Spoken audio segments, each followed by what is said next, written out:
Okay, it is Friday, July 18th at about 1:18 p.m. My name is Steve Brown. I'm with the Cantigny First Division Foundation Oral History Project. We are in Hudson, Ohio, and I'm speaking to Colonel William Rodefer. Is that correct? Rodefer is more correct. Rodefer, and how do we spell that? Rodefer. Colonel Rodefer, why don't you tell us a little bit about your upbringing, please? Okay. I would like to just first say chaplains were never referred to by rank. Okay. They're always called chaplain. Would you prefer that? Yes, I would. That's Okay. really true. I did retire as a full colonel, but always, and that was a way to distinguish that we were responsible to Army personnel as far as officers were concerned, and also enlisted. So we were a bridge between those two. So it's like the intelligence officer who doesn't wear a rank on his... Right, that's right. Okay. Yeah, we wear the cross, Okay. and even with a Catholic priest, they were not to be called father, they were to be called chaplain. That was our term. And what people don't understand often is the chaplain is not responsible for the religious activities of the unit. The commander is. That's under his auspices, but I'm his staff officer for those things to be done as far as religious activities and covering the support of the morale of the unit. Yeah. Okay. So that I like to make that clear. That's fine. Yeah. Thank you. Thank you. Because it often would help young men to relax. They didn't have to call me major or captain. Hi, Chappie, how you doing? Okay. Sure. Yeah. Sure. Okay. Tell us about your upbringing, please. I was born and raised in Waynesburg, Pennsylvania. I'm the youngest of 4 boys of that family.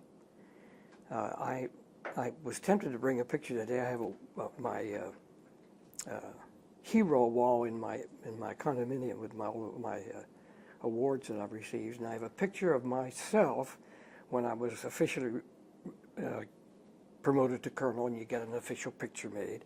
And I stuck my father's picture in the corner. He was in the World War I as a Navy officer.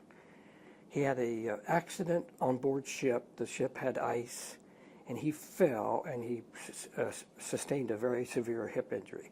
And so I remember my father hobbling around with a built-up shoe, and he didn't, I think he was discharged as a result of that. So that's a connection. And the 4 of us, I had the 2 older brothers that served in World War II. One stayed in the States, the other was in England. I think he was an ordnance, connected with ordnance, because he talked about putting bombs on airplanes. My brother Jim, we were 11 months apart. My father died when I was 16. He was 54. 15 months later, my mother died. And Jim and I were the 2 brothers that were left because the 2 older ones had married and were out from the nest. Jim came home one day and said, "Guess what I did, Bill?" I said, "Jim, I wouldn't be surprised what you might have done." He said, "I just enlisted in the Army Air Corps." I said, "Great." He was going to college, but I don't think he was happy. And I said, "Jim, I think this is the greatest thing you could do." So he went off to the military and had 17 years. When he heard that I was coming on active duty, he was concerned that I might outrank him. So you had a tradition of military service Yes, in very the much family. so. Very much so, with the whole significant. family, yes. Okay. Yes. So he served in that peacetime Okay. war, what they call area. Sure. You graduate from high school. What was high school like? Well, with my father being the principal and the supervising principal, I remember one time one of the teachers said, "Would you like to go down and see your father?" I said, "Miss Smith, I do not want to go see my father." So I don't know what I was doing, but evidently I was cutting up. And most of the students said, "Bill, you don't have to study for your grades, do you? Because your dad gives you the report card." I said, "I have to work harder than you people do." Yeah. So there was that connection with my father. It was a good experience. I was a wrestler 4 years in high school, and played football my senior year. The starting quarterback, and they remind me that we had a season of 0 and 1 and 11, and I get blamed for that. It was not my fault, but anyway, Okay. I was very active in those sports. Yeah. Okay. And Then you went to college. Where'd yes. you go to college? I was very active in my church growing up. Those were important times for my life. I went to church camp every summer, and there was always that kind of a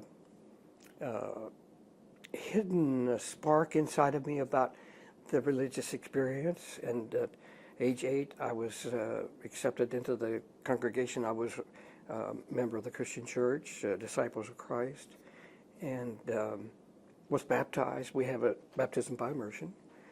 And Pastor Biggs, I can recall him. He was so gentle and caring, and I went to the hospital, and he came to see me, and I said, let me know what you're going to read Sunday, and I'll read it here. Well, so there was always that strong connection. So following high school, after being really totally alone, see, Jim and I ended up living in a boarding house together, and he went off to the service, and I finished the summer and went to live with my aunt in Ohio, where my father came from, down Shady Side, Ohio, down on the river. And I decided, Virgil Elliott came to visit my mother before she died, because he was a fraternity brother of my dad's, and he was being accepted as the president of Milligan College, and he asked me, where are you going to go to school? I said, I don't know. He says, I'll tell you where you're going to school. You're coming to Milligan College. So that's how I got to Milligan College, and that's in Johnson City, Tennessee.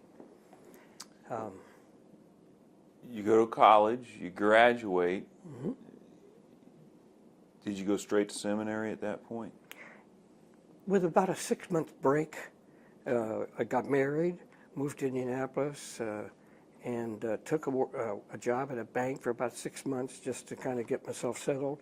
And then I moved up to, it's interesting, my middle name is Onward, and I had a church at Onward, Indiana. And they didn't like the hymn, Onward Christian Soldiers.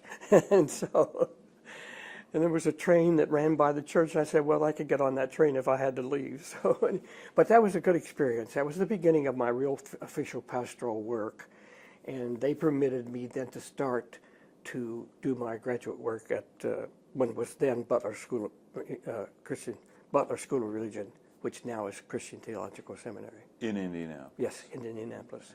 And we had the program where we could go 2 days, and it took longer. So I had a 5-year graduate work to get my Bachelor's of Divinity, which has now had been elevated to a Master's of Divinity. So THM. Yeah. Yes. After those 5 years, were you called into the pastorate somewhere? Yes, I went to Spencer, Indiana, down in the southern frontier to Bloomington University. I could hear Bobby Knight yelling from the campus there. So anyway. And that was Disciples of Christ Church? Yes. Okay. How long were you there? I was there about 4 years, and I got a call one day from the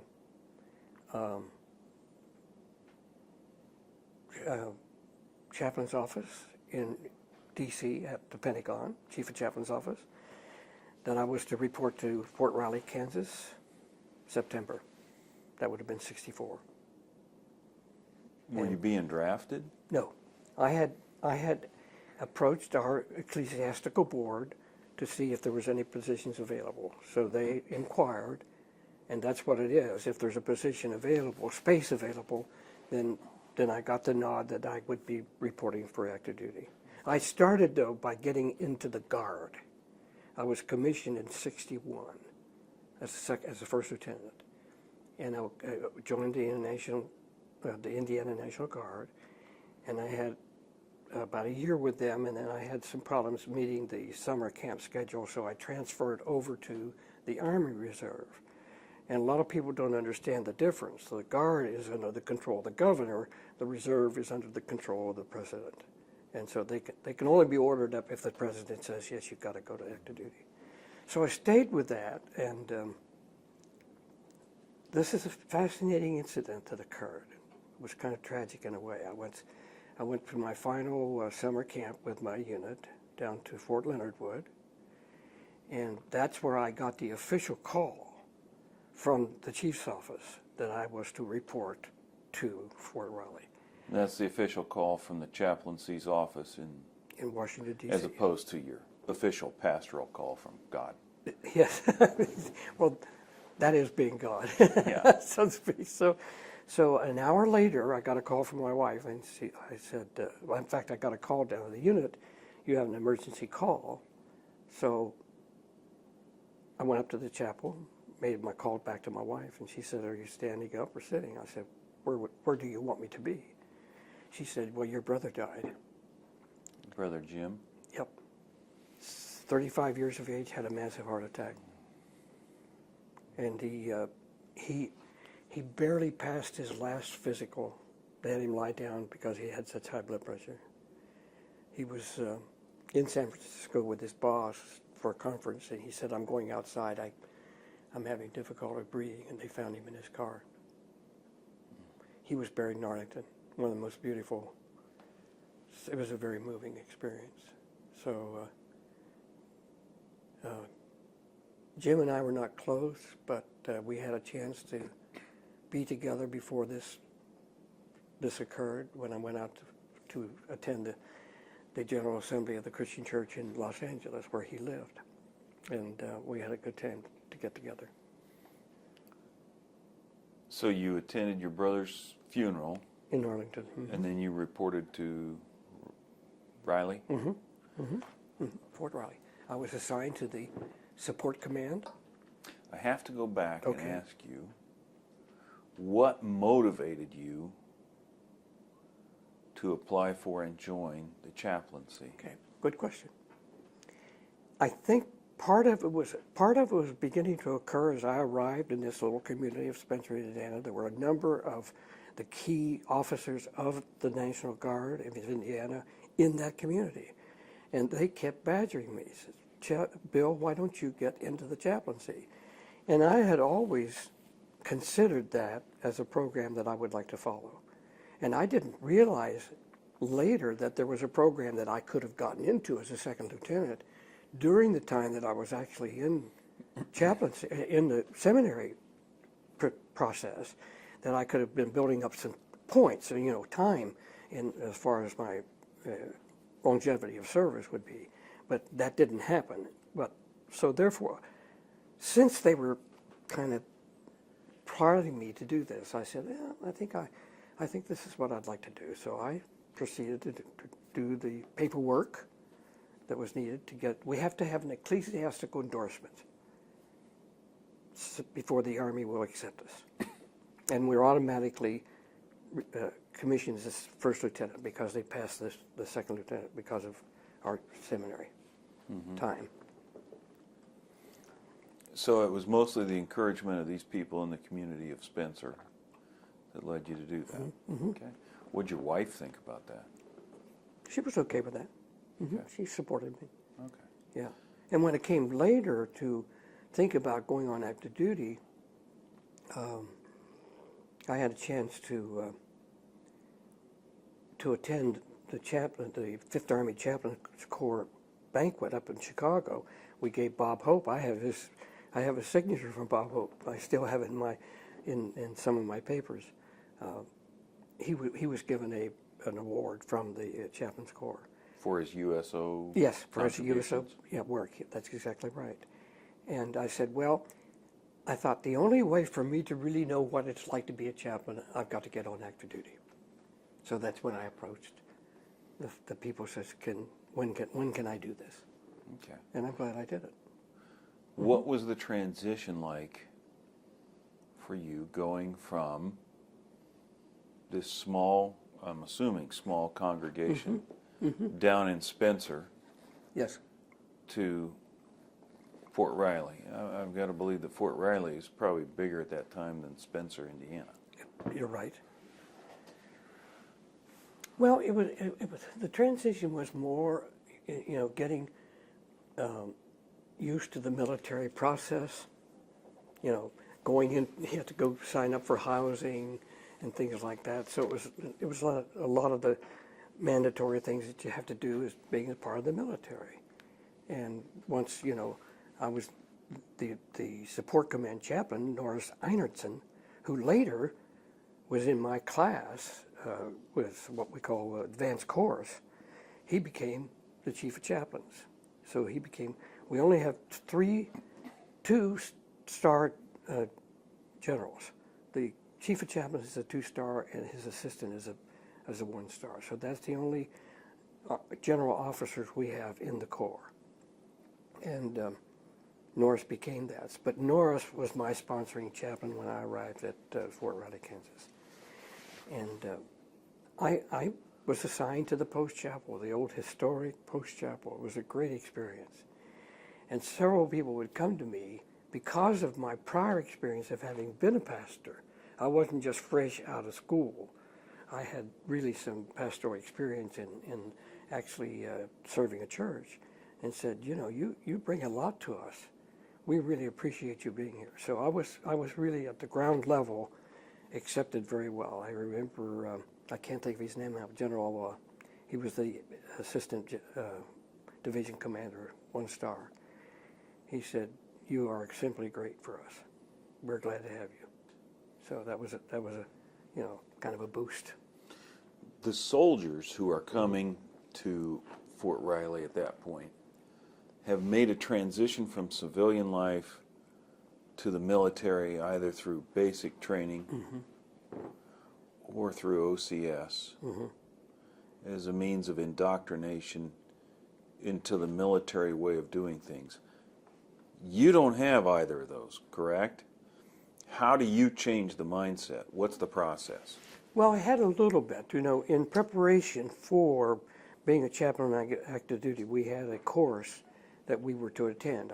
And I did this while I was in the reserve. I went to, I can't think of it was on the coast of New Rochelle, New York. Anyway, that's where I went to 4 weeks of chaplain school, and I had to get back home, and I did the rest by correspondence. So that is the preparation. I guess we study units. We look at what a division looks like. For instance, there's 15 chaplains in a division, so we know the structure. We know what the command structure looks like. Those are the kinds of things that we are taught, so that when we get to a military installation, we have some sense of what that unit looks like, what its mission. And I couldn't have come to a better place or assignment for me, for my beginning assignment, to be with Support Command, because I had some very fine officers. The commander of the Support Command was a very fine gentleman, and was well accepted by him. So, Did you know anything about the 1st Division before you arrived? Nothing. Did you learn about it? After getting there, Yeah. I had no knowledge of what the 1st Division was. How did you learn about the 1st Division, the history of the 1st Division, et cetera? Well, mainly I think just by being there, there's a lot of history that's there. They continue to review that. They kind of, they talk about what their service was like in World War I and then in World War II. So we were kind of, that was always held up because we were one of the best divisions that had ever been formed. I mean, it had a great military record. Great military record. How old were you when you came into active service? I was commissioned at age 31, because had I not done that at 31, I would not have been able to get a commission once I turned 32. That was the reason I was pushing to get that done. So I was 24 when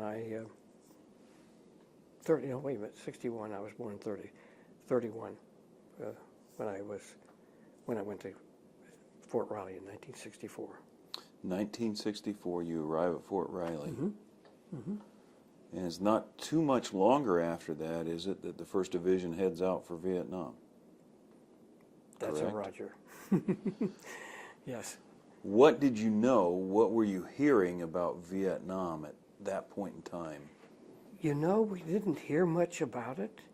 The post commander, now that's a separate, the post commander chaplain was not assigned to the division. He was assigned to the post because there's a group of engineers and people like that take care of the post. So he was the post chaplain. He came to me and says, you need to get your family settled. I can't tell you anything. But if you drove into Johnson City and you would look at the store windows, on the store windows said, give them hell, Big Red One. They knew we were going to Vietnam, but they wouldn't tell us on the post that we were going to Vietnam. That's how well military secrets are kept. So the community knew about it, but my post chaplain would not tell me where I was going. So I took my family home to Indianapolis, got them settled, and Because your wife couldn't stay on the base, could that's she? right. That's right.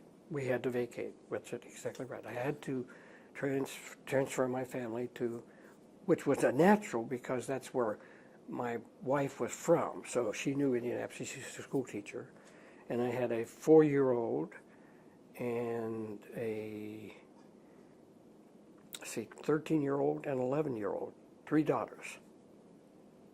Then I had to get settled with that.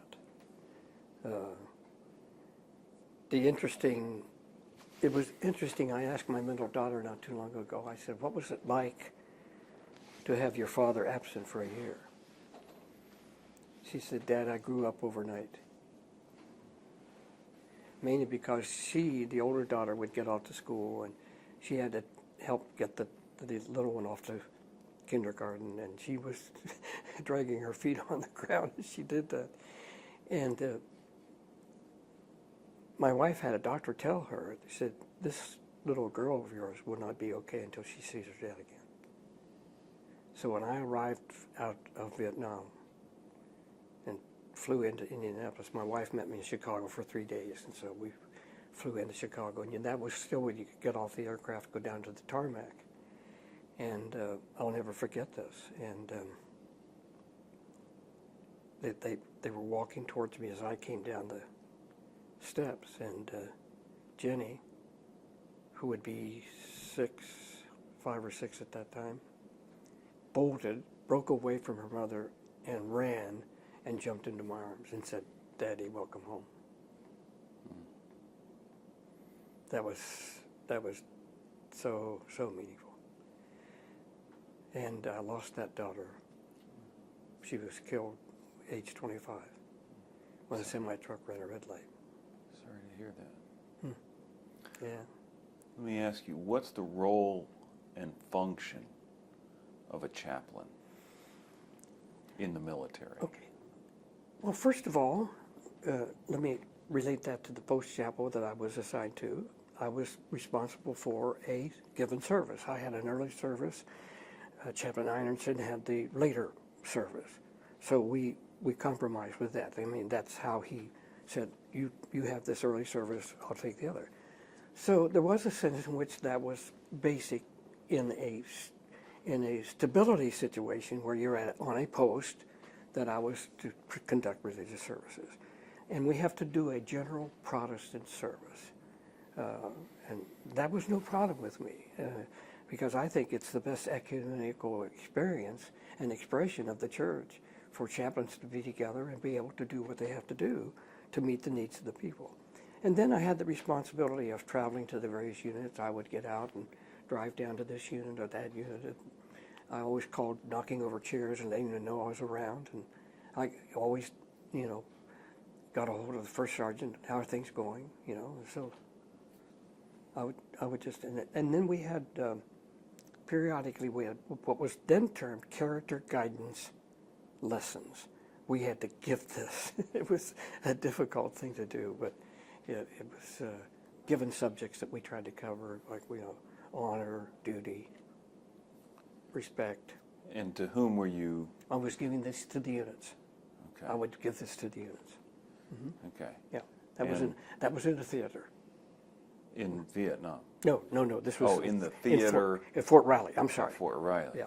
Okay. Right, yeah. How many men at a time are you Oh, talking? there'd be 50 maybe sometimes, it'd be 100, And depending they're- on the size of the unit. Okay. Mm-hmm. Okay. How old are these men? Gee, young. Young, very young.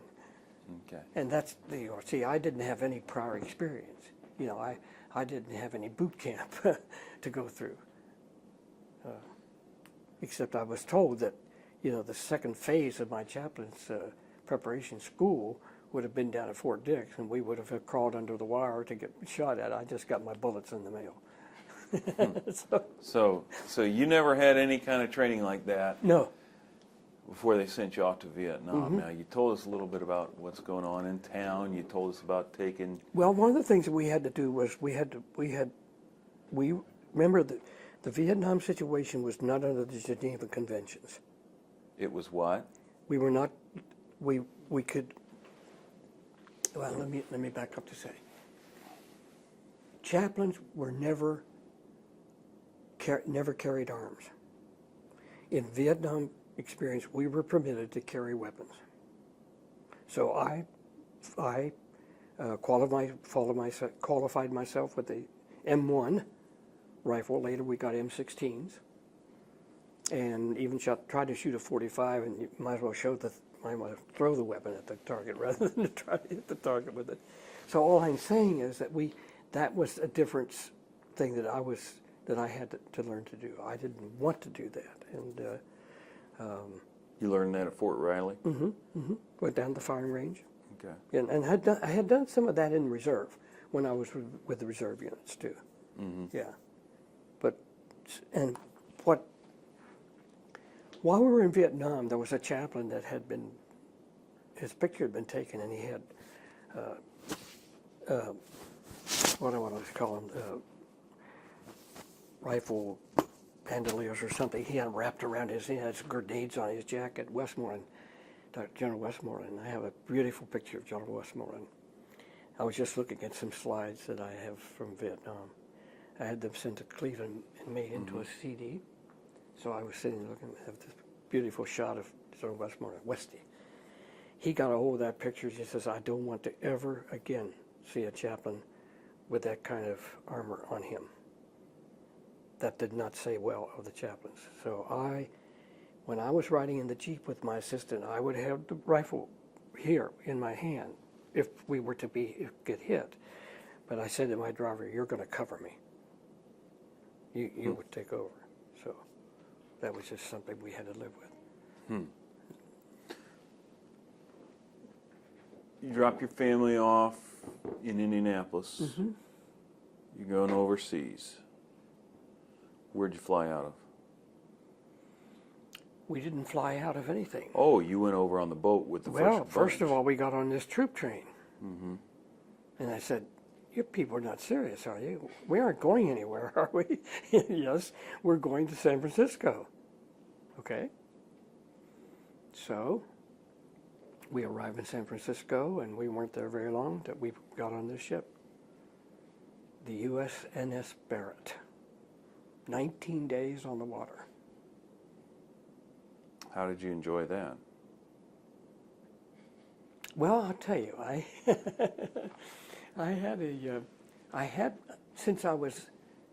hadn't been made major yet. I was still a captain. But since I was part of the support command units that were on the ship, I had a good billets up on the upper deck.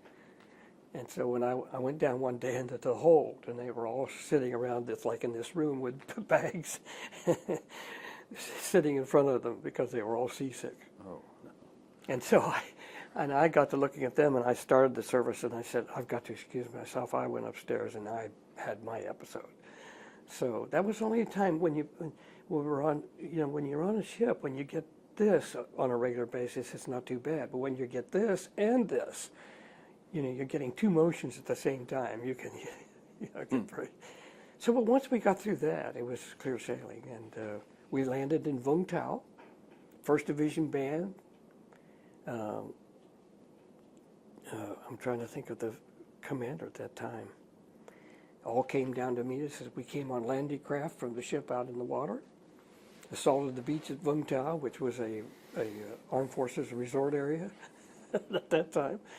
And we motorcade. We had a motor ride from Vung Tau up to Saigon. We established our temporary headquarters at the University of Saigon. So when you guys hit the beaches, you were met by people with drinks with Yes. parasols in them and Yes. things like that? Yeah. Yes. Yeah. You go up to Saigon. What's your first impression of Vietnam?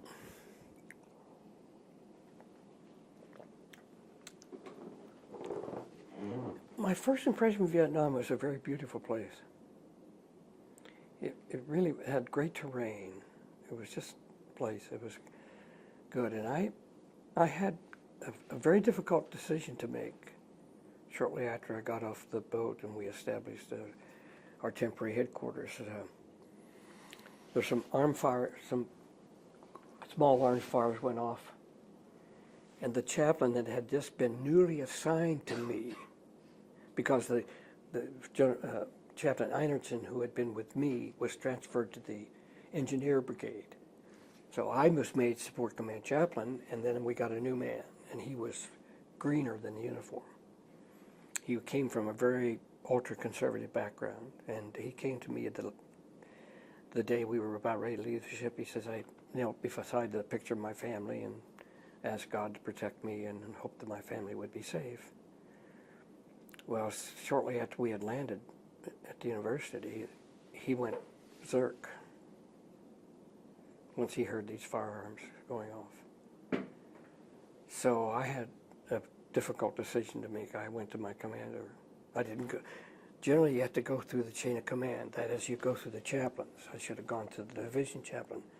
I had to make a very quick decision. I went to the commander. I said, sir, my chaplain is not going to be able to make it. He is already, reacting to the strange military situation in which we're in. So they shipped him out to Japan and sent him home. Yeah. Do they give you a new chaplain? Mm-hmm. Yeah.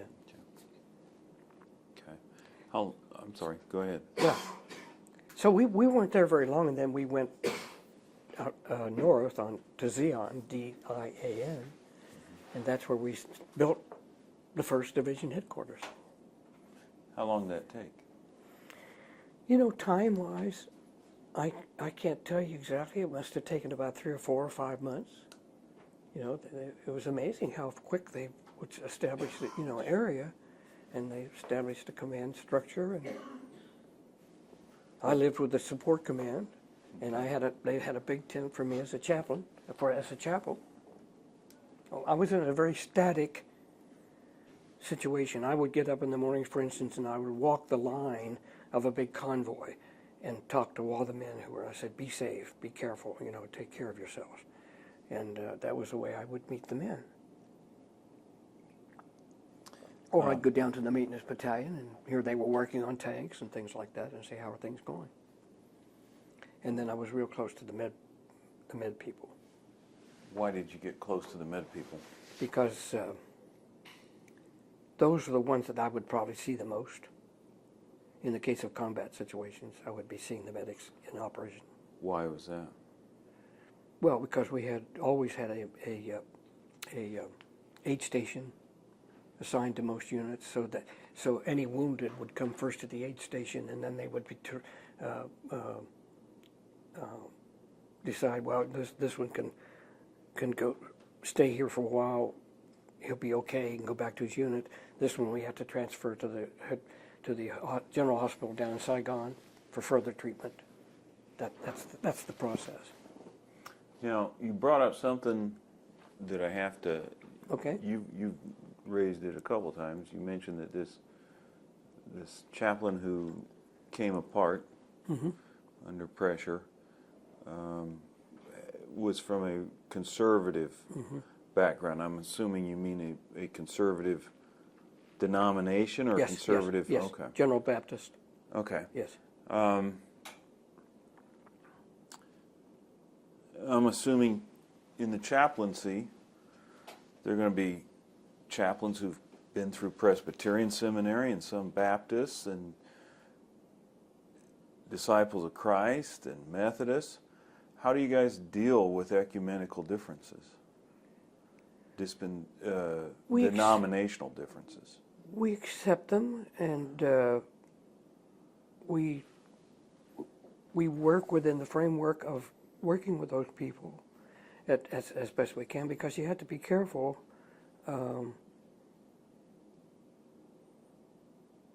how you go about offering the services that you offer, that it isn't strictly from the context of your belief, but can be general enough to accept other people within that context. See, I fault the division for not having held him back, because the 25th Division from Hawaii was brought in to take the place of the 1st Division. They should have kept him and let him train with that division, and I think he would have made it. But he barely he barely arrived. Yeah, I think he was only with us for 2 or 3 weeks, and here he's off to war. He had not had any experience whatsoever. So he didn't have much preparation. There are 15 chaplains for the whole division, is that correct? Mm-hmm. How many are Catholic? Good question. Let's take a brigade. A brigade How many men? has 4 chaplains. There'll be 3 Protestant and 1 Catholic. How do they arrive at that? Well, I think it's a matter of assigning at least, in other words, that one chaplain, Catholic chaplain that's the brigade, has to cover all the units. If I was assigned to the brigade, but I was also assigned to the 2nd to 16th, so I lived with them. The Catholic chaplain doesn't live with any one of those units, but he has to move around and provide services for all those units. It's an unsurmountable task. And you only have probably 1 Jewish chaplain in the division. That was my next question. Yeah, you only have one Jewish chaplain in a division out of 15 chaplains. So he, and you have to have 10 Jewish people in order to have a service. So he's generally assigned to the headquarters so that he has flexibility to move about rather than being locked into a brigade. Or see, there's a chaplain for the I lost the name, but they build bridges. Engineers. Engineers. Yeah, the engineer has their own chaplain. The medical battalion. Well, no, I was assigned to the medical battalion. And what's interesting with the medical battalion, in peacetime, it's commanded by a medical service officer. When war occurs, it's commanded by a doctor. So we have that distinction, or that. And the MSO is basically an administrative function, correct? I'm sorry? The medical services officer, is that basically an administrative function? Yes.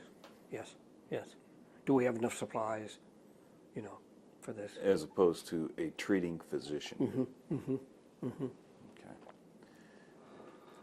Let's go back and let me ask a couple more questions.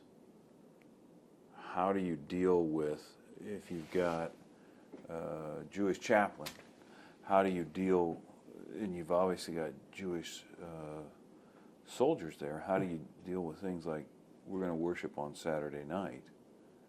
We have to provide that. Okay. We have to make sure that the command understands that if there are Jewish men that want to attend services, they need to be given the freedom to do that. Okay. And we help the commanders to understand that that's their, that's a religious obligation that they need to fulfill. How about Passover, Hanukkah, things like that? I never had much of experience with that. I mean, I don't know what that happened during the actual conflict we were in, how that was carried out. I was pretty busy doing what I had to do, What was it that you had to do? Well, I've always been one to I always wanted to be with the men, so I was always available. I was always out and around. You know, here was when I was finally assigned to the 2nd to 16th. I would get on the helicopter at night when they were taking out the Meramite cans, which means they're getting fresh food and hot meal. I would fly out with the chopper. I would stay on the ground during the night with the unit. I would go the perimeter, walk around the perimeter and see how the guys are doing. How are things going? He says, yeah. I remember one guy said, Chaplain, do you ever get scared? I said, hell yes. Excuse my French. It's sure, I understand that. So and that helped him to relax, and I could admit that to him. But what I had to be careful, I would not take the risk of pulling together a number of men for a service, because once, if there were any VC around, if they saw a group of men, they would send a mortar in right now. So my ministry was mostly very personal with these men. I would bed down with them. When the helicopters would come back in the morning to take the empty Meramite cans back to the base camp, I would fly out with the helicopters. And my commander would say, now, Chaplain, we don't need to have you to go on a seek and destroy mission with us. We have enough trouble taking care of our own selves without having to cover you. He says, you stay close to the aid station. And the aid station is located where? Would be where we were. It would be at that base camp for the battalion. Okay. Okay, And so the aid station, what were the names of some of the base camps? I don't remember. Okay. I really don't. We're talking Like, Yeah. Quamoy. Well, I'm trying to think. I'm trying to think of what the 2nd Brigade was. Okay. Just slipped my mind. Okay. You But get a classical situation of this. One evening we were just all sitting around. All of a sudden, gunships were bringing in wounded men. Now, gunships, because of the armor that they carry, can't carry too many people. But that was amazing to us. what was amazing to you? For these gunships to be coming in and dropping off wounded men. So somehow, I got myself linked, not with one of the 16th, because this was a unit that had been traveling on an armored personnel carrier down the road. They were sitting on top of the armored personnel carrier. They On got Route hit. 13? Mm-hmm. They got hit by a claymore mine, which is a straight at you with whatever is in the claymore mine. Could be razor blades, could be bolts, could be any number of things. This one young man had his leg down over the side of this, and he got hit. Practically tore his leg off at that point.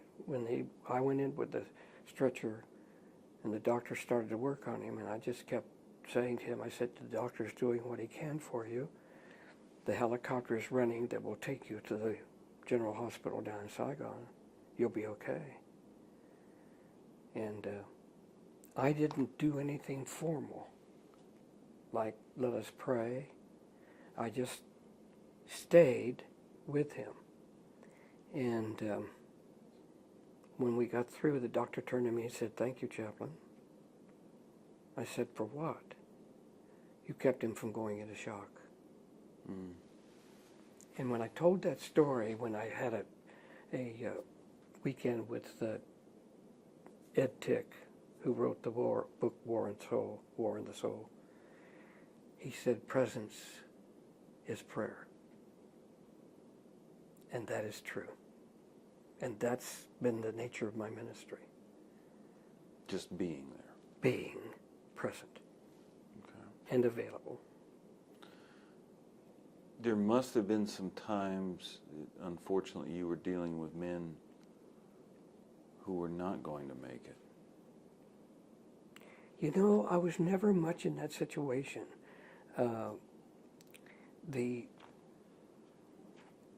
The men that may have been wounded were often lifted out before I even had a chance to see them. Now, I would go down to Saigon if I had some men that were out of my units to check on them and see them, but I was never... They're in ICU or something like that? Yes, that's right. Yeah. Mm-hmm. Okay. Yeah.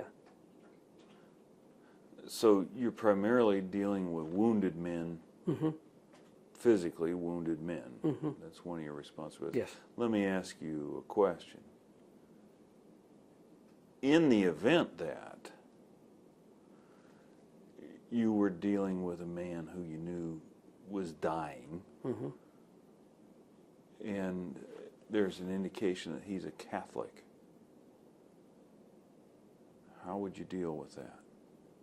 If I did not have the availability of a Catholic chaplain to give him last rites, I would simply do that in my own way, to assure him that I was with him and that I would pray for his soul. That never happened? No, I never had to make that choice. Okay. But that's, for lack of a better term, standard operating procedure. Yes. In that situation? Right. Yeah, sure. Okay. Yeah. Okay. Because you see, if a unit was out on a destroy mission, I wouldn't be out there No. at that moment when they were getting the wounded out. This situation that I just related to was a different situation totally, which they knew there was an aid station there, and that's where they wanted to be. Okay. You would have dealt with men who, we've just talked now about men who were physically wounded. Mm-hmm.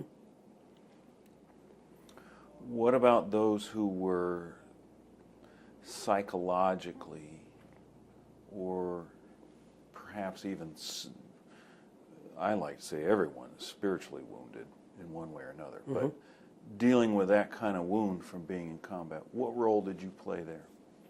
And how might you come into contact with those men?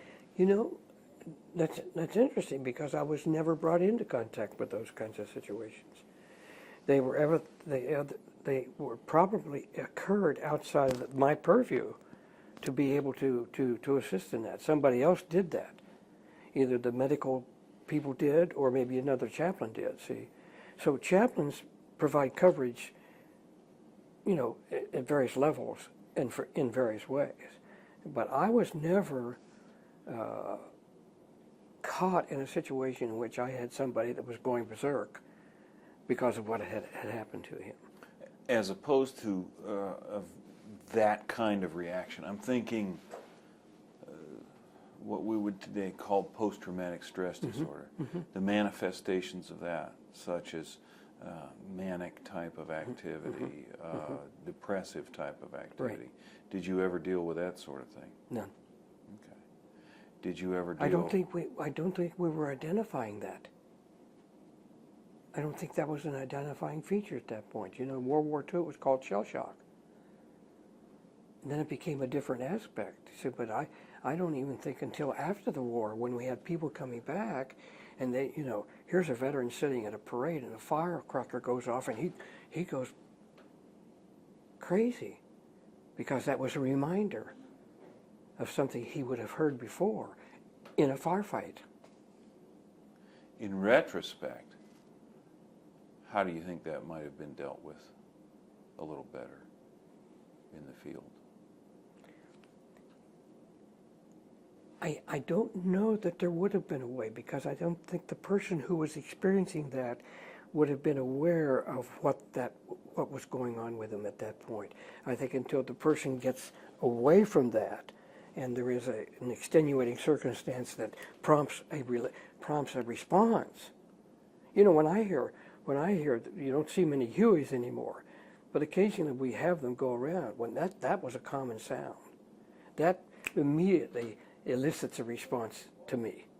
What sort of response? Of being in combat, of being in a combat situation where there was constant helicopters flying in and out, picking up people, picking up units to take them out for a destroy mission. Yeah. So it's just, so I think it comes after the fact. Okay. Have you obviously retired as a colonel, so you had years of service even after Vietnam. Oh, yes. Have you had occasion to deal with post-traumatic stress disorder in that setting? Yes. As a chaplain? Let me illustrate that. Please. I also was a chaplain for a hospital setting, addiction hospital, dealing with alcoholism. Where was that? That was in Lebanon.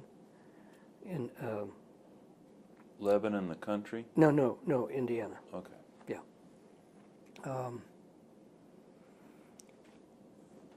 I was there with that hospital for 6 years.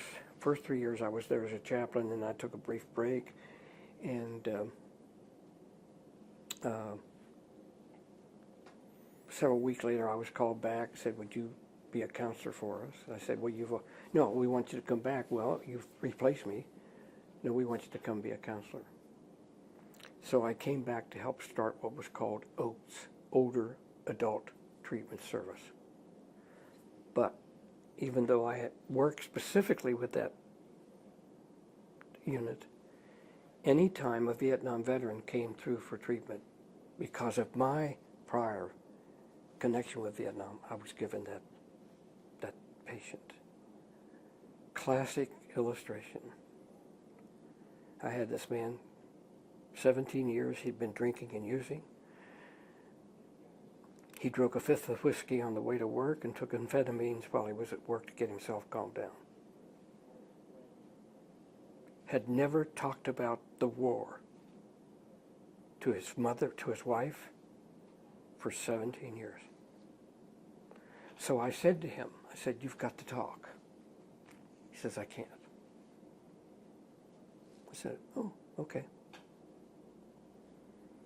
So I came in one day and opened up my office door, and here was a piece of paper sitting on the floor. It was a story that he had to share. And it was simply this. He had gone to Vietnam, and they go to a replacement center, and he met one of the guys that he'd gone through advanced training. They were both crew chiefs on helicopters. He was assigned to a dust-off, which is an ambulance. If you're out in the field, you say, dust off, you're calling for an ambulance. He was on a cruise ship that he had armaments, so he was fighting. They met each other for a few days. They got their assignments, and 2 weeks later, he went out and picked his buddy in the body bag, picked up his buddy and put him in a body bag. He said, I was either drunk or high the whole time I was in Vietnam. After that? Okay. After that experience? Yes. Okay. Yes. Yeah. He admitted this. That was a part of his way to cope. So I said, well, this is good. Will you share this story in group today? He said, nope. I said, okay. So we had about 20 minutes left. I looked across the room. He was sitting about where you are. I said, you're on. And he told his story. And when we got through, I got up out of my chair and walked across the room, stood him up, and I said, welcome home. And he literally fell into my arms, crying like a baby. I said, it's okay. And I said, look around the room. What do you see? There wasn't a dry eye. I think he expected judgment, because when he stepped off the airplane in San Francisco, a woman walked up to him and spit in his face and called him a baby killer. He told you this? Yes. And he says, I went into the restroom, took my uniform off, and went AWOL for 90 days. Now, you know what he did for 90 days. He was high or drunk? Yes, for sure. So this was the beginning of his treatment. So the following Monday, we always had family and just kind of walked through the day with their patient. I walked into the family lounge and I saw his wife. I said, how are things going? And she says, I cannot believe it. he has not said anything to me about his experience in Vietnam for 17 years. And he says he has a 17-year-old son that he hugged for the first time. That's how distant he had put himself. And then he covered that pain by drinking and using. Now, I don't know today if he's still sober, because we're not permitted to follow them and to check on that, but that he's still in Indiana. But I don't care. I mean, I think he'll be okay. And but the interesting thing, his friend that came in with him for treatment, he was dealing with the issue that his brother had gone to Vietnam and was killed. And he said, why didn't I go? So here's a two polarity of experiences of people with the war, different aspects of it, but also triggering enough pain that they cope with it by drinking and using. That's how they deal with it. You would have been, or I should ask, were you around First Division, Zion, April 11th, 1966? Cam Charlie Company? No, I arrived in country in 64. I was, wait a minute. 65. No, I'm sorry. 65 to 66. 65. Arrived in country April in 11th, 66.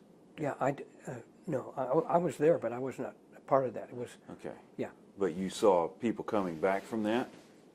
no, I did not. Okay. What would a typical, you mentioned that you start the day, you get up and you go out and what's happening, and then you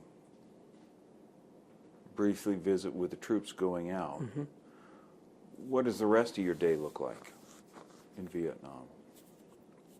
Well, basically that. I was always on the move, particularly when I was in the static situation. I would try to touch base with the S&T battalion, the med battalion, the maintenance battalion, and that required some driving.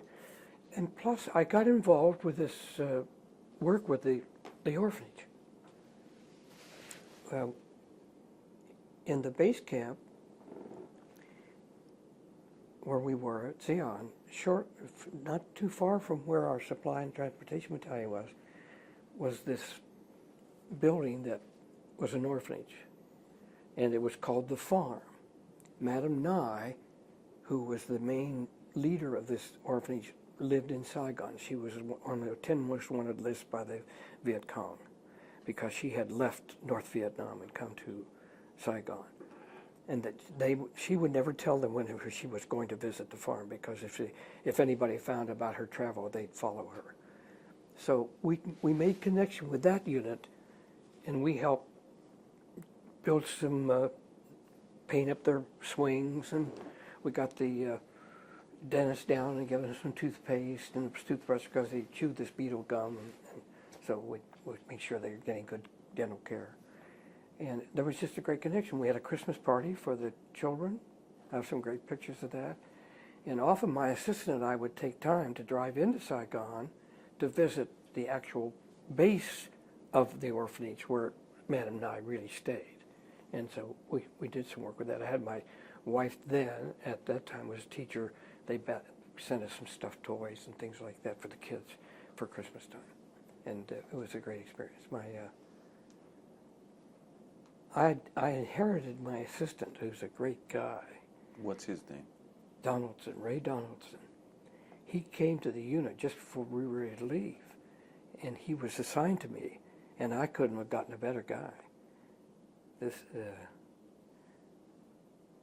He's very liberal, and he's very anti-war now. I mean, definitely. And he and I still keep in touch with each other.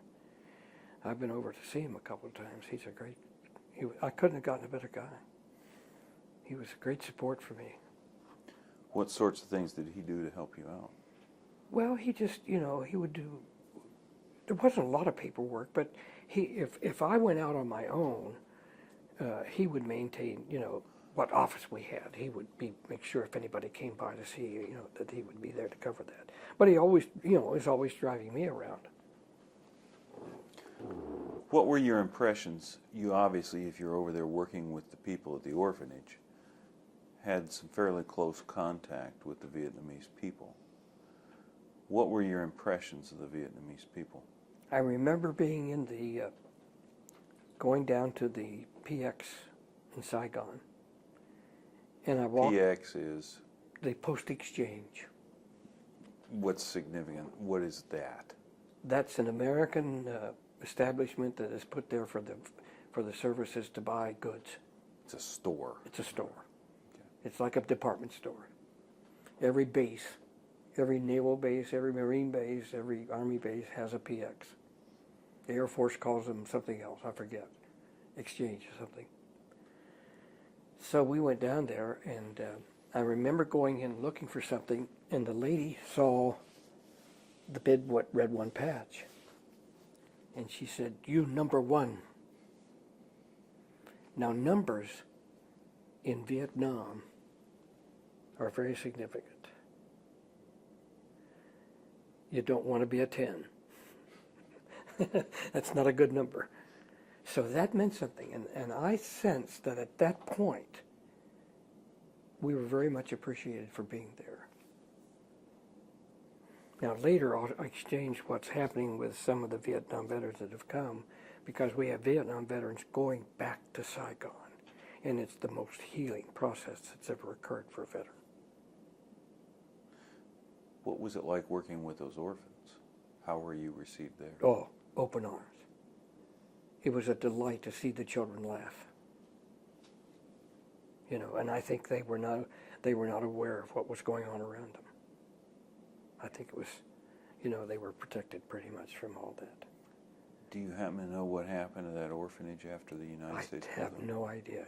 If I'm thinking about making a trip with this author of the book that I mentioned earlier, War in the Soul. He's in the process of taking a number of men and women back to Saigon or to Vietnam, period. And I may yet do that. I don't know whether that Madame Nye would be probably gone by now. I don't know. She was a beautiful lady, but a very caring person. So. We good? It is Friday, July 18th, 2008. Steve Brown, the Cantigny First Division Oral History Project. I'm speaking with Chaplain William Rodefer, and we are in Hudson, Ohio, and this is the start of our second tape. Chaplain Rodefer, were there situations in which you actually counseled servicemen while you were in Vietnam? And if so, how did that arise? I didn't have a lot of opportunities because they were so busy with what they were doing. So I didn't per se, as you put it in terms of having one-to-one. Did they ever come and seek you out for your counsel? Did you have soldiers who did that? No, not specifically. Okay. Because there again, they were, I could. It was common knowledge on many times. These they worked all day and then they went on guard duty and they slept while they were on guard duty.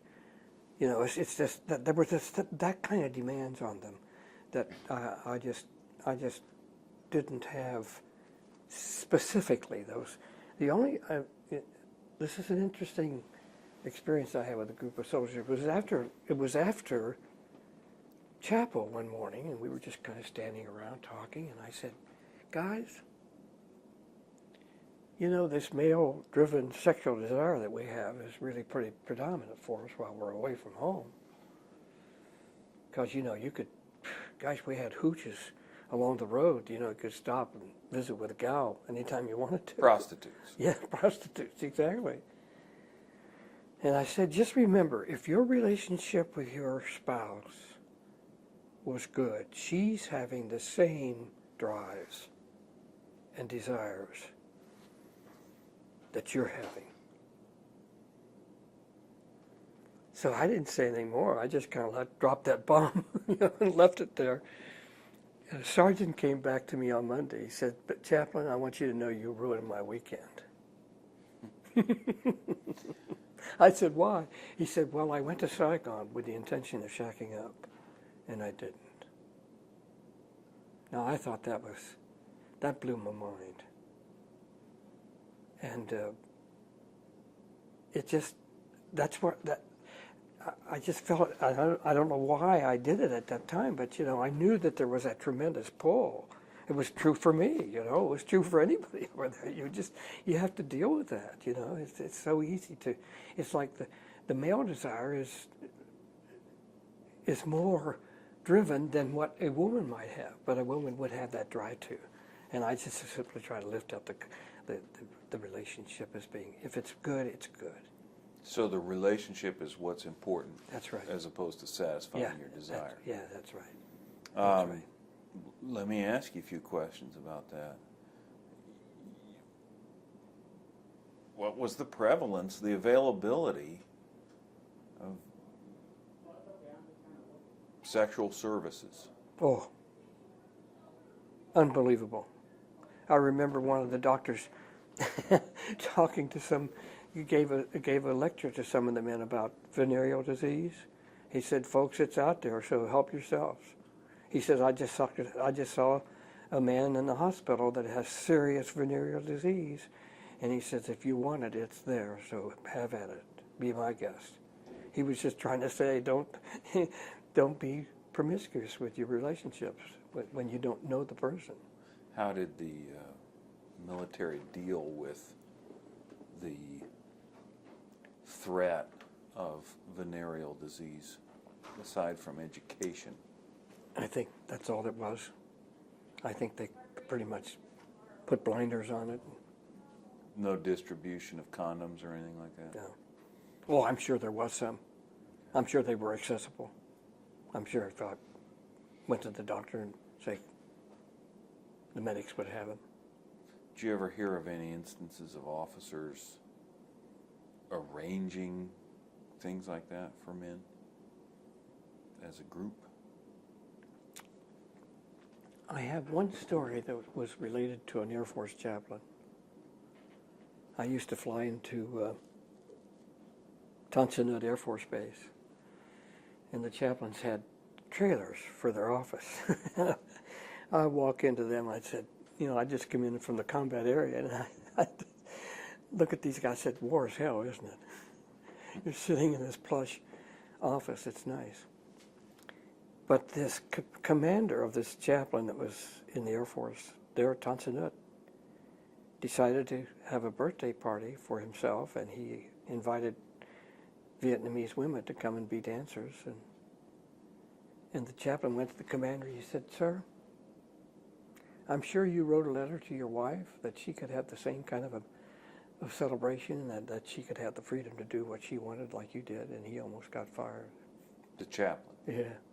I'm sure on his efficiency report he wasn't liked very much.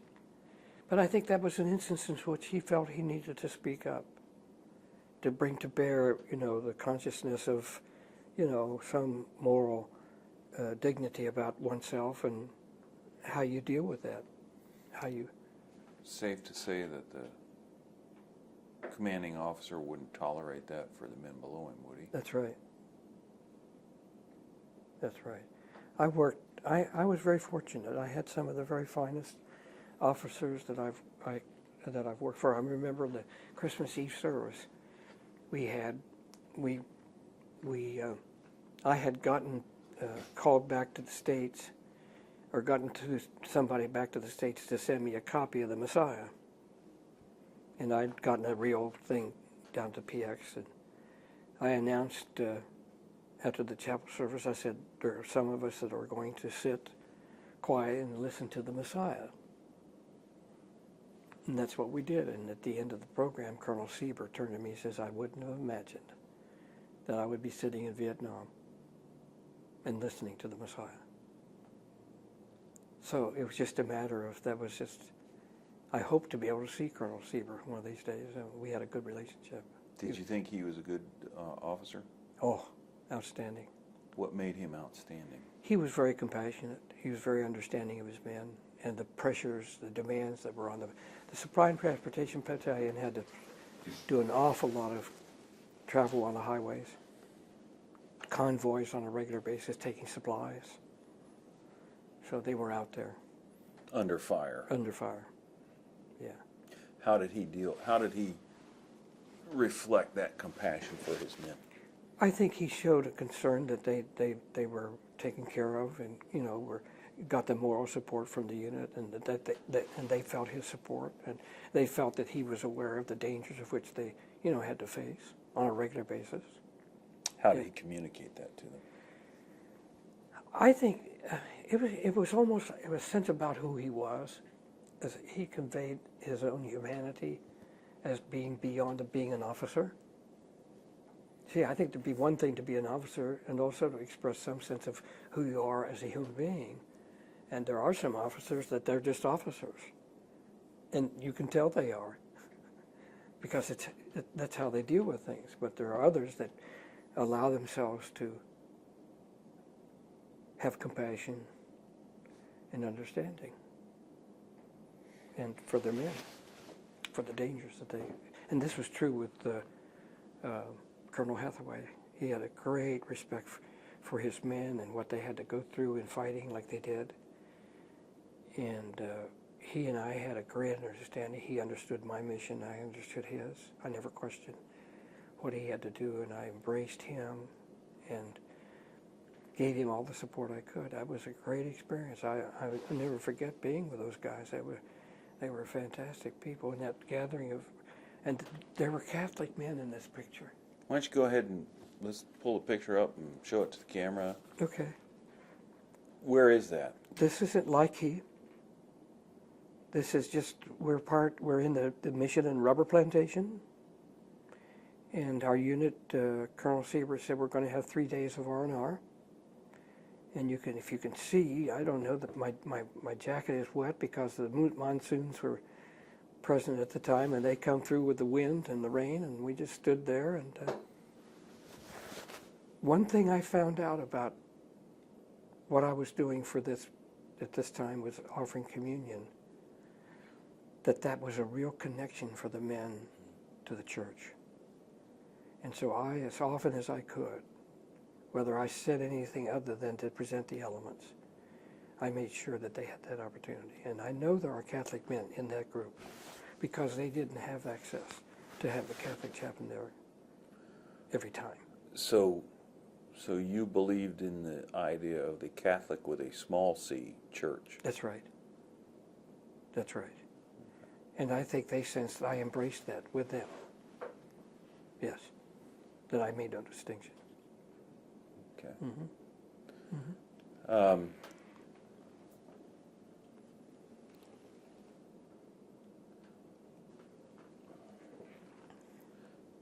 You were at the aid station most of the time. What were you doing at the aid station? Well, mainly being available should something occur, should somebody be brought in to the aid station so that we would be able to administer to them in whatever their needs might be. What needs might those be? Well, just to give them comfort, to as I did with the one man that I spoke of earlier, to give him support, to let him know that I was understanding of what was going on with him, that he was in, I think what the doctor eventually did in that case was to remove the guy's leg, because it was pretty well gone whenever they brought him in. So he was near going into shock, and that's why the doctor said thank you. So I didn't do anything automatic, like let us pray. I just... Formulaic. Yeah. You didn't do formulaic things. Yeah. You responded to the situation. Yeah. How did that sounds like it was just an horrific wound that he had received. Oh, yes. How did that affect you? You know, I didn't have much time to think about that. I really didn't. Because I wasn't sure how serious the wound was. I knew he was in trouble because he was, you know, struggling on the litter. You could tell he was in pain. But I just very quietly tried to help him understand that what the doctor was doing was what he needed to do. And I regret that I didn't get a chance to get to Saigon to see him later. I just didn't get a chance to do that. Being with this combat unit, we were on the move a lot. Do you ever have anybody that you're approaching and you're trying to help them, and they say, "Get out of my face, Chaplain. Get out of my face, Padre. I don't need you." No. No? No. Never get any rejection No. like that? No. No. Okay. I think I always tried to present a sense of I'm there, I'm available. I didn't have to push that. I just was present. And I think that sense of being present was important. When did you come home from Vietnam? I got a shortened tour from Vietnam because I was scheduled to go to Germany. So I came home in August, and we had 30 days leave at home, and then went to New Jersey and flew to Frankfurt, Germany. What did you experience when you came home? I had an interview. The Indianapolis Star interviewed me. I have the clippings. Because it was early in the war yet. Tet had not occurred yet, you see. That occurred in '68. I remember I learned to fly by airplane a lot. I went down to Tan Son Nhut, catch the C-130 up to Guam, and then I got another C-130 and finally ended up in Hickam Field. In the Philippines? Yeah, in Hawaii. My wife flew out. We had a week together. And coming home, I caught a C-123 out of Guam back into Saigon. On the way to Saigon, we'd gotten word that there was a firefight somewhere, and we heard some shrapnel going off on the side, outside the ship, but nothing hit us. We got down safely.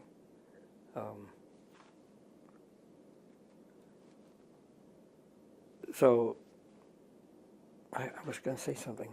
It slipped my mind.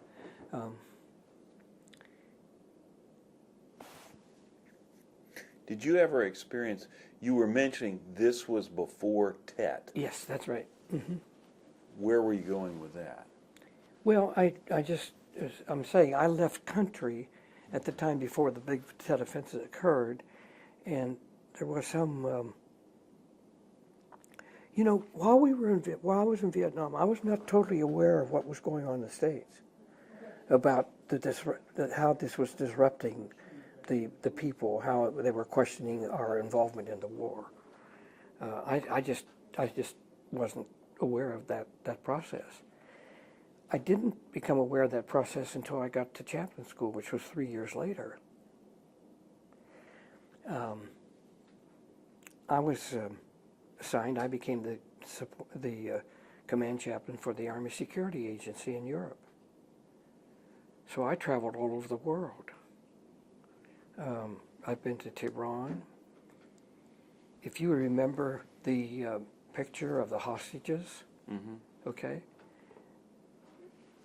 When I saw that picture displayed on TV, most people weren't aware, but I knew the building because I'd been in that building. That's where they did their super spook work in Iran. And so I would go out to visit. That's what I would do. I was visiting in Germany. I would travel, and I'd be up on a mountaintop somewhere. These guys sitting there listening to A listening post? listening post, listening to what's going on. I was there when the Czech crisis occurred. When the what? Czech crisis occurred, when Czechoslovakia was overrun by Russia. Russian tanks moved into Czechoslovakia. we were called. I was stationed at Frankfurt, and my commander said, I want you to go down to, I forget where it was I went now, on the border. When I got down there, here was this Russian tank. He'd pulled his tank up. His nozzle was pointed right to our building. Some guy called me up, said, Chaplain, I need to see you. He knew I'd been in Vietnam. I said, okay, he says, are you scared? I said, hell yes. You had to be. I said, it's natural to be. So I traveled that whole border, Munich. Had units all the way down there. I've been to Sinop, Turkey. There's a Black Sea.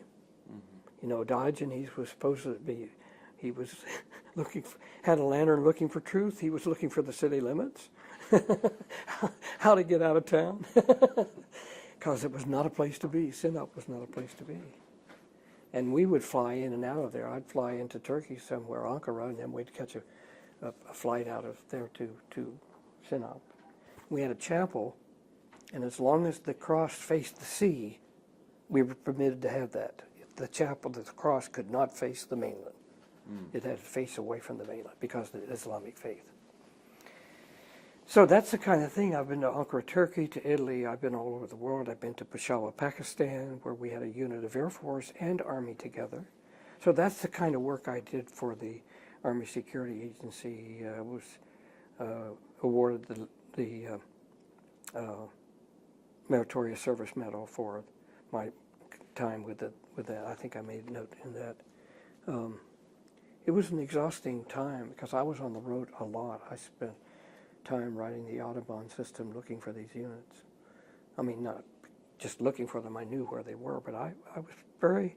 In fact, I got to be known to the films that were shown of the National Football League would be the year before would be brought over on, and I'd get those, and I'd take them down to unit and says, "Hey, the chaplain's here. We're going to see a football game." So, how did that make you feel that they were more interested in the football game than what you had to say? Well, I knew if I said I was going to have a service, they'd all scatter and hide. So I said, "Okay."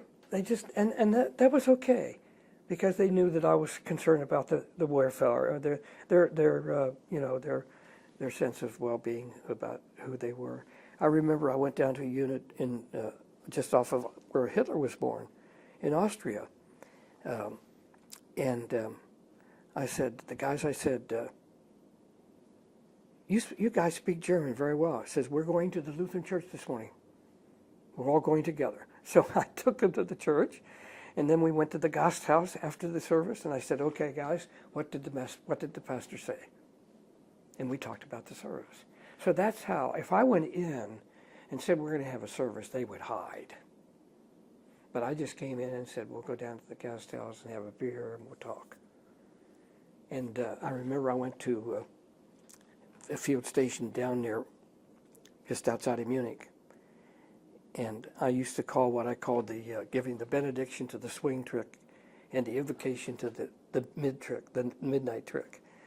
I carried a top secret crypto clearance, and the chaplain was assigned to that base, could not get into the operations building because he didn't have the crypto clearance that I had. And my name had to come through on a message before I could get into that building. So I'd go over and just what I called knocking over chairs and seeing men at work at what they were doing. And some guy came to me and said, "Chaplain, we'd like to talk to you." I said, "Okay. Let's set up a time tomorrow afternoon at the chapel." I said, "Okay, that's fine." 21 guys showed up. Well, it was a personnel issue. And they felt they could talk to me about it. And I listened to their concerns, and I sat down with the commander, and I said, "Sir, here's the story."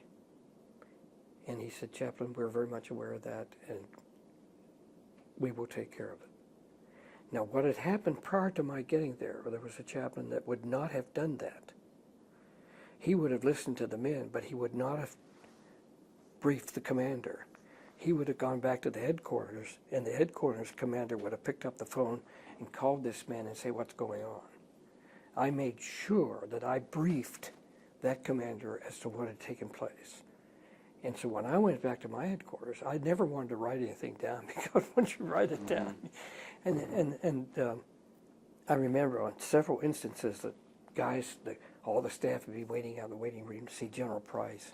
He'd look out the door and says, Chaplain, come in here. He'd put his feet up on the desk. He said, how are things going? I said, they're fine. I said, we've had some personnel problems, but the commanders have shown me that they're going to take care of it. I said, fine. No problem. So I made sure that that commander understood my role in talking to these men. It was a great experience.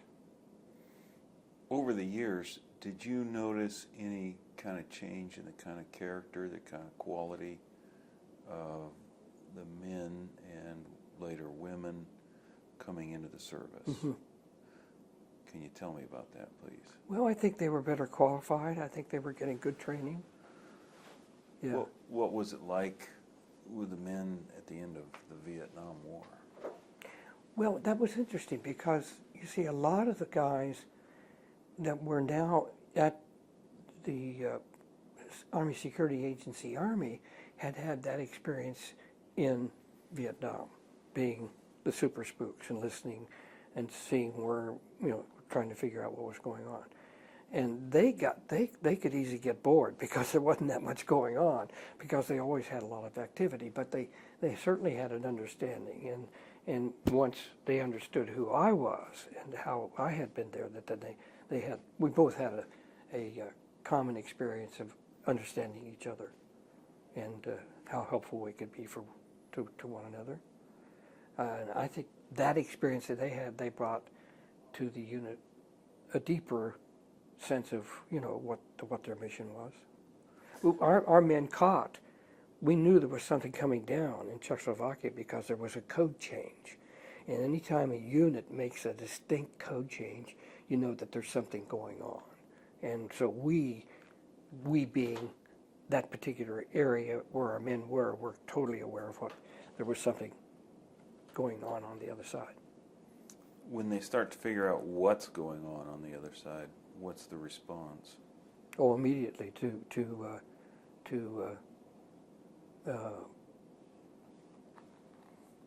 deepen their concern, about what it is, and see if we can, get to the bottom of this and see what's happening. Mm-hmm. Yeah. What did they? It was easy for them to get bored just sitting there listening. Day after day after day after day. It was awesome.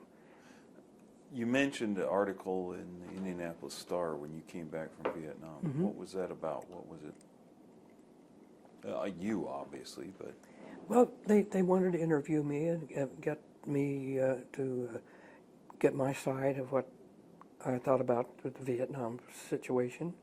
When I came back and went to my first General Assembly as a chaplain, I wore my uniform, and there were some people that would hardly speak to me because I had been involved in Vietnam. Among the clergy? Yes. Some of my very fine men, they just couldn't understand how I could participate in that war and be a chaplain. And I said, well, I'm there to give support to my men, to my people. I'm a chaplain for them. I'm not involved in the political field or environment.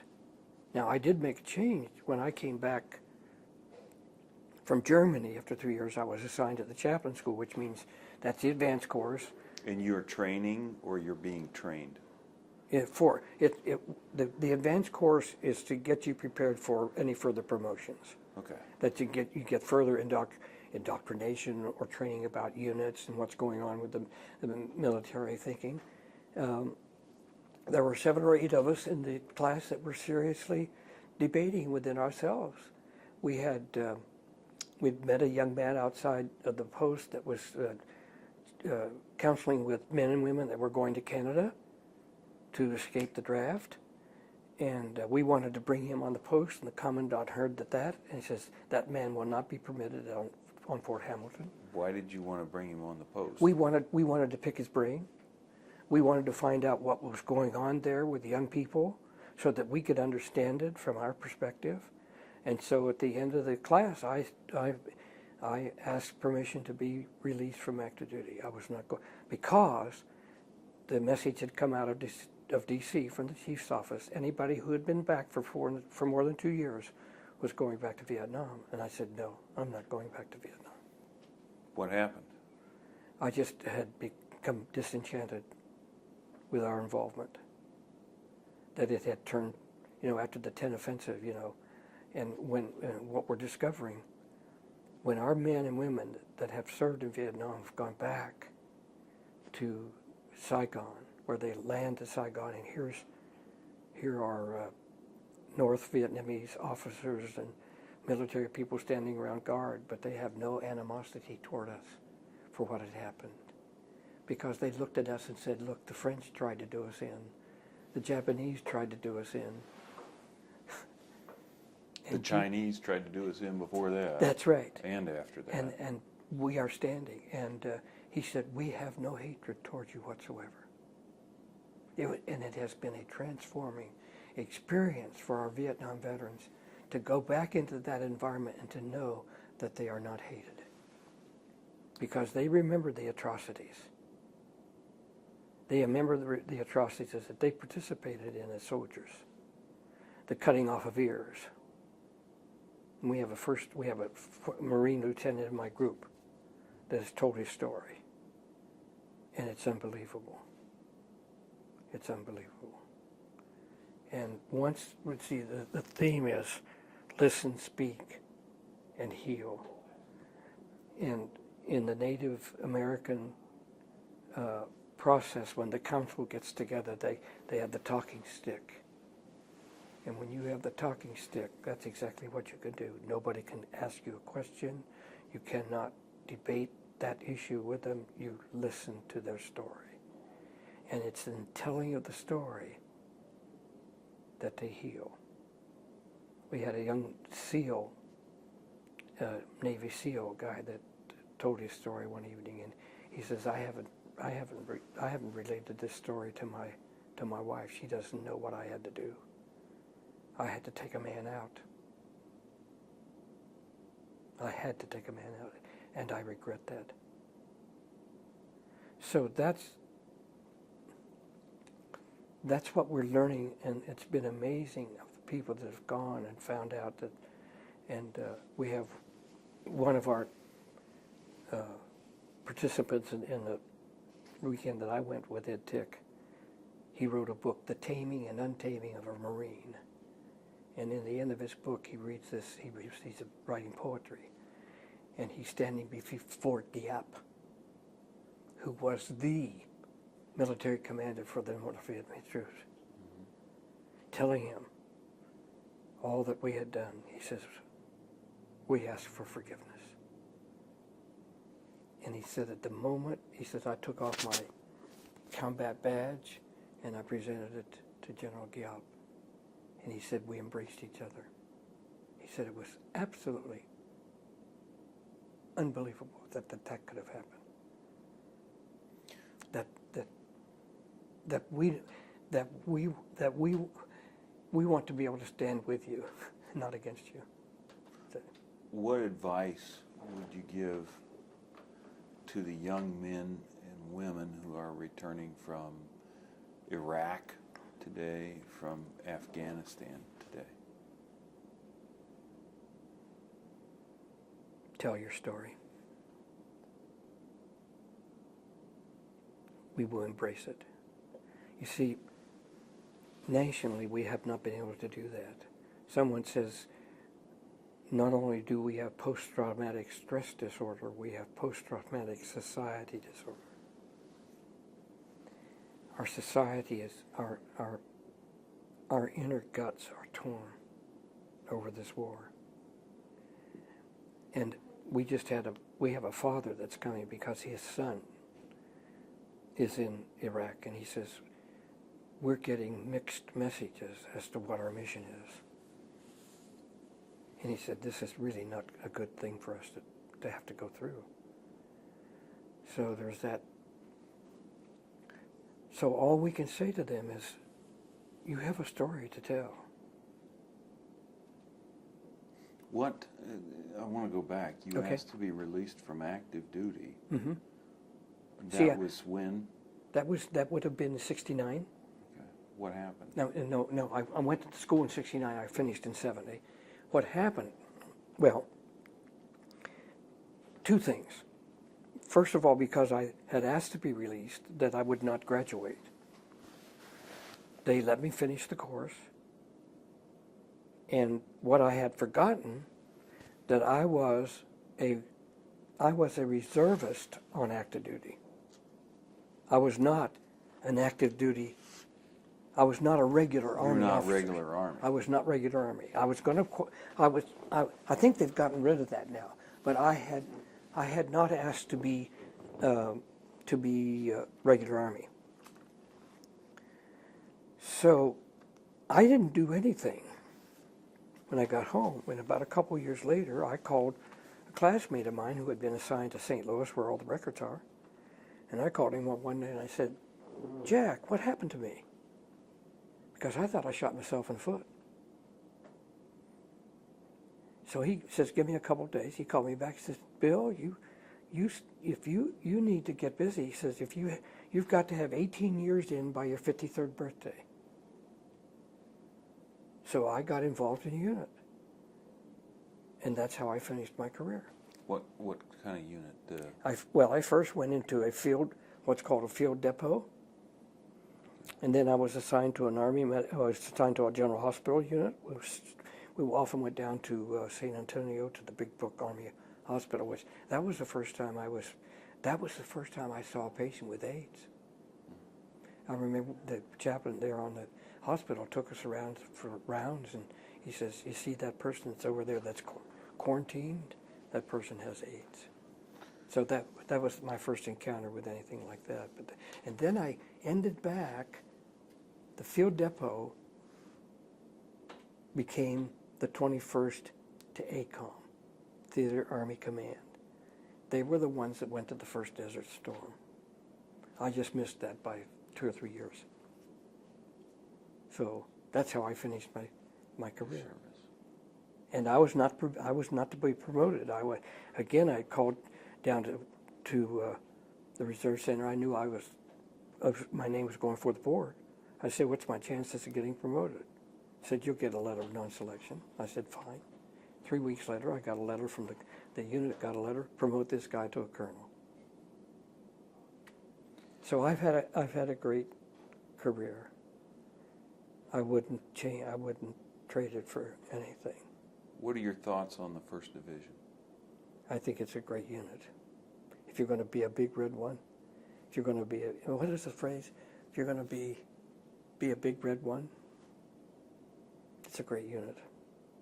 I met some of the greatest officers and enlisted people that I'd ever want to serve with distinction and with admiration and with a sense of dedication for the job they had to do.